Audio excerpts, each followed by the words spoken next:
Hello friends, KP এবং WP কনস্টেবলের জন্য আবারও একটা খুব গুরুত্বপূর্ণ প্রশ্ন তুলে ধরলাম। পরীক্ষায় পাস নম্বর 36%।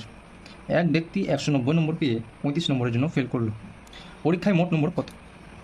তাহলে পাসের পার্সেন্টেজ ছিল 36%, কিন্তু সে পেয়েছে 190 নম্বর। 190 নম্বর পেয়ে সে ফেল করেছে। সে যদি আর 35 নম্বর পেত তাহলে তার 36% হয়ে যেত। তাহলে আমরা এটাকে যোগ করব।